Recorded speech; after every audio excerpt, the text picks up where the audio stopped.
They never asked. They just decided. And like always, I was expected to nod, smile, and make it all work. My name is Rachel Connors. I'm 28 years old, a senior accountant at a firm no one outside finance has heard of. I live a quiet life in a quiet apartment, with no drama and no wreckage trailing behind me. Everything I have I built myself, my degree, my job, my credit score, even my kitchen table. No handouts, no shortcuts. But if you ask my family, I'm the cold one. Not because I've yelled or stormed out or ever done anything cruel, but because I stopped cleaning up their messes. My older sister, Erin, is 2 years ahead of me and somehow always 5 steps behind. She has a talent for turning poor decisions into melodrama and making sure someone else carries the consequences. Lose a job? The boss was toxic. Evicted? The roommates were jealous. Behind on bills again. She's just doing her best. And my parents, Carol and Frank, they never question her stories. They pivot. They scramble. And when they can't fix it directly, they look to me. You're stable, Rachel. You're lucky you can help. That's the line I've heard for years. Help with the car. Help with rent. Help with bail. And when I finally said no, on the rare occasion I pushed back, they acted like I was the one breaking hearts and burning bridges. I learned early that my worth wasn't measured in love. It was measured in how useful I could be. But even usefulness has limits. They were about to find mine. Sunday dinners had a rhythm. Same casserole. Same table. Same polite pressure simmering under strained conversation. That night, I knew something was off before the salad hit the table.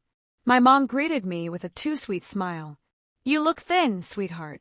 Are you eating enough? Dad gave me a distracted nod. Hey, kiddo. Erin was already at the table, scrolling her phone like a teenager pretending not to hear her name over the intercom. I knew these signs. I knew the setup. When Mom got syrupy and Dad went silent, it meant a decision had already been made. We barely made it past the salad before Mom folded her hands and leaned in with that practiced smile, the one she used when she needed a favor disguised as a gift. Rachel, she began gently, we've been talking. Erin's had a tough time lately, and, well, she's going to move in with you for a little while. Just like that. No request. No conversation. Just a decision wrapped in expectation. I looked at Erin. She glanced up, then away. Dad cleared his throat like he was bracing for impact. Instead, I smiled. Of course, I said lightly. If it helps Erin get back on her feet, I don't see why not. Silence hit the room like a slammed door. Mom blinked. Dad exhaled. Erin leaned back, smug creeping across her face. None of them noticed how still I went after that. How quiet. Because what they didn't know, what they never thought to ask, was that I hadn't lived in that apartment in weeks. And I had no intention of letting any of them move into a place that no longer existed. I didn't decide overnight to lie to my family. It took years, years of guilt-wrapped favors, of sacrifices that disappeared into memory holes, of realizing that in my family, survival came with strings, and I was the strongest because I was the most useful. When I was 21, Erin's car got repossessed. She sobbed about a new job. She said it was different this time. I co-signed. She quit 3 weeks later. Guess who took the credit hit? At 23, Mom called crying. The mortgage was overdue. Dad had been laid off. Erin had moved back in. I wired $2,000 the next morning. No one said thank you. That Christmas, I got a mug that read, World's Best Daughter. I nearly laughed. At 25, Erin got a DUI, the first one we knew about. I paid for the lawyer. When she got another a year later and I refused to help, Mom called me cold. You've never understood what it's like to worry about someone you love, she said. Erin's life is harder than yours. That was the moment I knew, not suspected, that they didn't see me. Not really. To them, I was a faucet, a function, a wallet that smiled. So I started pulling back. I declined. I changed the subject. I said, I'll think about it, instead of yes. They noticed, and they didn't like it. Then one night, I sat in the apartment I had bought alone, decorated slowly, piece by piece, and realized I didn't feel safe in it anymore. Because when they wanted something, it was always ours.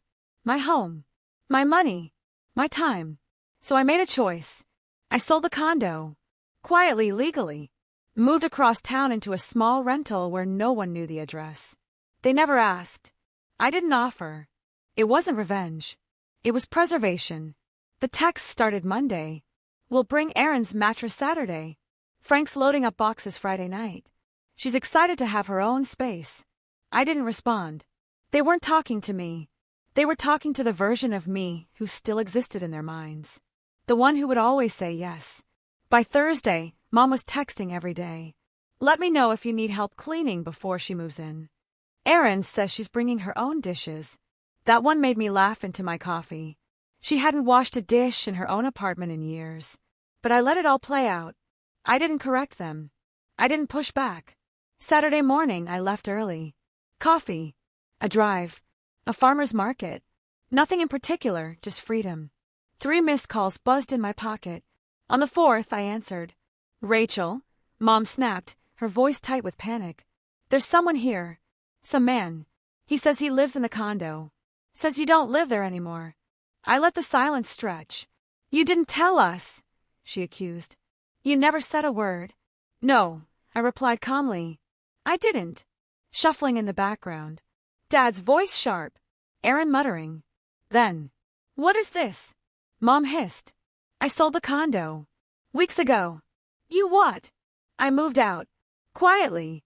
No one asked where I lived. So I didn't say. There was a pause. I imagined them on that porch, with their bags and expectations, realizing they'd shown up to a home that no longer welcomed them. You lied. Dad snapped. You said she could move in. I said, if it helps Erin, I don't see why not. I never said where. Another silence. This one cut deeper. So what? We're just supposed to figure it out now. Erin asked. Her voice sounded small, more lost than angry. For the briefest moment, I almost answered. But I didn't. Because what they didn't understand was this. I hadn't changed the locks out of spite. I hadn't sold the condo to make a statement. I did it because I was tired of living in a space that never felt like mine. Because I deserved to come home and not brace for impact. Because sometimes the kindest thing you can do for people who refuse to grow is to stop making room for them in your life. They thought that would be the end of it. They were wrong. Because by evening, they were standing at my door. And I knew they'd come. I didn't disappear. I just stopped answering the door. Even as I sipped my coffee that morning, calm, unhurried, I knew the voicemails wouldn't stop. Mom wouldn't let it go. She'd call, pry, show up uninvited, convinced that geography could never truly separate obligation. She'd always believed that no matter how far I moved, I'd still be reachable, still responsible. By sunset, the knock came. 3 sharp raps, controlled, but with the brittle edge of someone barely clinging to civility. I looked through the peephole. Carol, Frank, Erin, and a trunk full of boxes parked on the curb like it was moving day. I opened the door halfway. You found me, I said flatly. Mom looked flushed, lipstick faded, hair frayed from too many anxious hands. We tried calling, she said, voice pinched. We didn't think you'd be here. It's my apartment, I replied. Dad's voice cut in louder now. You said she could move in. Now we're standing here with all her things, and you're acting like we're strangers. I didn't move, didn't raise my voice. I never said she could move in here. I said, if it helps Erin, I don't see why not. That was about the old place, which, as you might recall, I no longer live in. Erin stepped forward, arms crossed, face flushed with fury, not embarrassment. This is petty, Rachel. You always act like you're so above everyone. But this is just cruel. I tilted my head. You packed up your life and drove across the city to move into someone's apartment without even confirming it still existed. That's not cruelty, Erin. That's entitlement. Her voice cracked. You're my sister. Yes, I said. And you've spent years confusing that with free housing. Dad stepped in between us. Enough, Rachel. We're not leaving. We've put up with a lot from you. You owe this to your sister. There it was, the word that always hung in the air but never got spoken. Oh. As if the thousands of dollars I'd paid, the hours I'd worked, the sleepless nights fixing messes I didn't make had all been tallied in some invisible family ledger. A contract I never signed. I picked up my phone. What are you doing? Mom asked sharply. I didn't answer. I dialed. 3 rings. Then, 911, what's your emergency? Yes, I said calmly. I have family members outside my apartment who are refusing to leave. They're not on the lease. They weren't invited. I'd like to report a trespass. Erin's mouth fell open. Frank muttered a curse. Mom looked like I'd slapped her. Rachel, she whispered. You're calling the police on your own family? I asked you to leave, I said. You didn't. I gave the dispatcher my address. Erin's voice trembled. This is going to ruin everything. Do you know what people will think of you? Yes, I said. They'll say I finally stopped opening my door. Mom blinked. Her voice softened, shrinking into something almost childlike. You used to be kind. You used to notice when I was hurting. The silence that followed wasn't empty. It was thick with every boundary ignored, every guilt-wrapped favor, every time I swallowed the word no to keep the peace. 10 minutes later, the patrol car pulled up. A tall officer stepped out, calm but firm. Evening, she said. We received a call about a trespassing situation. I nodded. That was me. She looked at my family, then at the car filled with bags. Ma'am, sir, I'm going to have to ask you to leave the premises. Frank stepped forward. This is our daughter. This is a family matter. And this is her residence, the officer said, which you are not legally allowed to enter without her permission. Erin looked like she might cry, or scream, or both. You're going to regret this, Rachel. No, I said. I've regretted almost everything until this point. This is the first thing I'm sure of. The next day, I woke to 12 missed calls. 5 from Mom, 2 from Dad. The rest from numbers I didn't recognize. Cousins, maybe. Family friends I hadn't spoken to since high school. Then came the texts. Why would you do this to your own sister? Your mom is devastated. Erin's sleeping in her car. Is that what you wanted? I didn't reply. I just scrolled.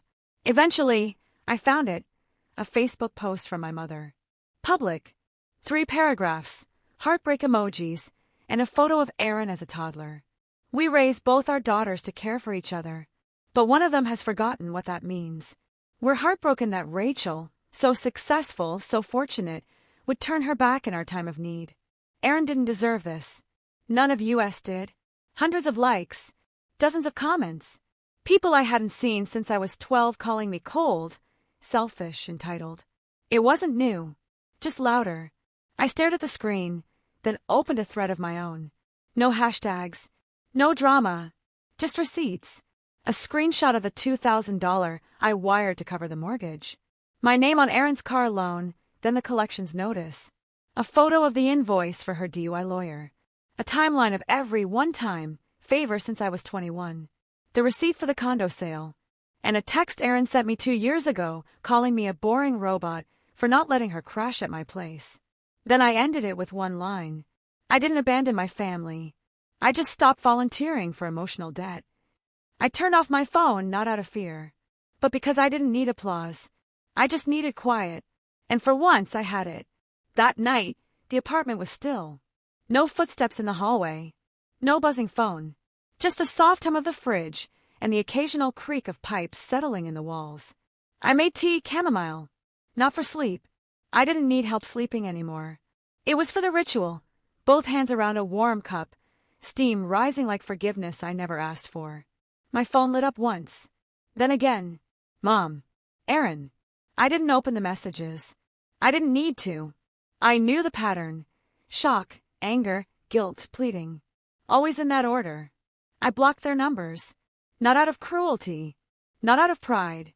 But because not every door deserves to be knocked on forever. I stepped out onto the balcony. The air was cold, but not harsh, just crisp enough to remind me I was still here. Still breathing.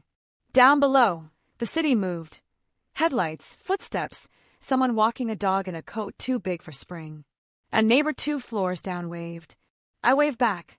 It was a simple gesture, but it felt more real than anything I'd done out of obligation. Inside, I turned off the lights. Living room.